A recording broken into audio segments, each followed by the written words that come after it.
Hello everyone, welcome back to my channel Narayana Education. Almost all the topics has been covered for this exam, so you can check my this exam playlist, and if you want PDF of that notes you can visit my Telegram channel, which is telegram.me/Narayana Education. Today I am taking some questions, that is MCQ, related to this exam.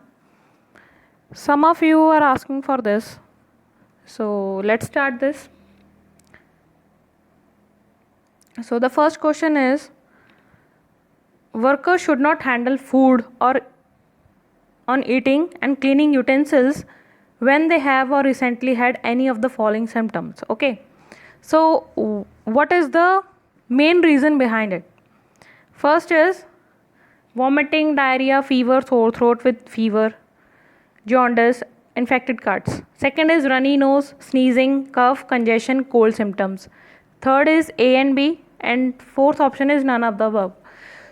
Some of you might think that it must be C. Okay, but it's not right. It's the first option, which is vomiting, diarrhea, fever, sore throat with fever, jaundice and infected cuts. But why the second is not there? Because when the symptoms are like runny nose, sneezing, cough, you can cover your face. Okay, you can cover your face as well, and you can wash your hand before preparing the food or processing the food or making any things. So you can wash your hands, so it can be cured. But in the first option, which is vomiting, diarrhea, fever, sore throat with fever, jaundice and infected, it can be infected, it can spread through bacteria, it can spread through virus. Okay, the virus can spread, the bacteria can spread, so it can't be cured easily. So the option is first. So the answer is first, vomiting, diarrhea, fever, sore throat with fever, jaundice and infected cuts. So workers should not handle food on eating and cleaning utensils when they have these of the following symptoms. So the answer is A. Next question is, food workers should wash their hands after which? So the food workers should wash their hands after coughing, sneezing, scratching, wiping nose, cleaning. Obviously that must be true. Second is touching exposed body parts, handling raw animal food, handling money. Before putting on disposable gloves or after using the restroom. And fourth option is all of the above. So the right answer is all of the above. So after doing all these things, food workers should wash their hands properly. Okay, the food workers should wash their hands properly after doing all these things. So fourth is the correct option. So the next question is, for safety, all raw poultry, beef, fish and meat should be cooked at what minimum temperature? I had already covered this topic about the temperature, about the freezing, about the boiling, about the preservation of the food. So what is the correct answer in this? Pause the video in between and try to give yourself your answer. So the correct answer is A, 165 Fahrenheit. So for safety, all raw poultry, beef, fish and meat should be cooked at 165 Fahrenheit. So 165 Fahrenheit is the safe temperature for cooking the food. Next is all food that must be refrigerated. Now what is the maximum temperature in which the food should be refrigerated so that it should not spoil?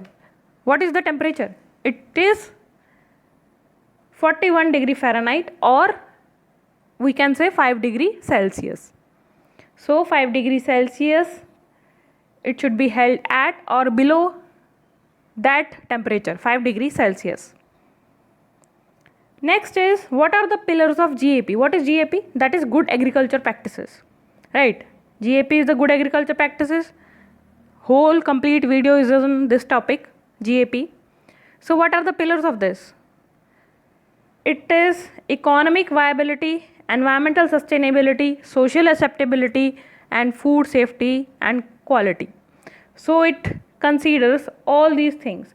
So these are the 4 pillars of GAP: economic viability, environmental sustainability, social acceptability, food safety and quality. So these are the pillars of good agriculture and practices.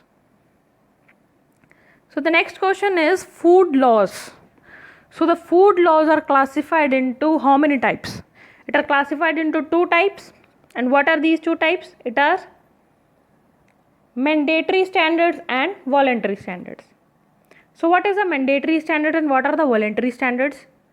Mandatory standard is Food Safety and Standard Act 2006. That is a mandatory standard. That is, you have to follow that standards. So that is the mandatory Food Safety and Standard Act 2006. Voluntary standard is CAC, Codex Alimentarius Commission. So that is the voluntary standard which you have to follow. That is voluntary and that is mandatory, which is compulsory. Okay. So there are 2 food laws, mandatory standards and voluntary standards. There are 2 standards. Next question is the aim behind Food Safety and Standard Act of establishment was. The aim behind FSSAI, Food Safety and Standard Authority of India establishment was, what is the aim behind that? To establish a single reference point for all matters relating to food safety and standards? Yes.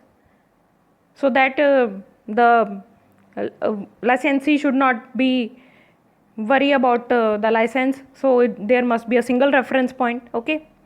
To move from multi-level, multi-departmental control to single line of command. Yeah.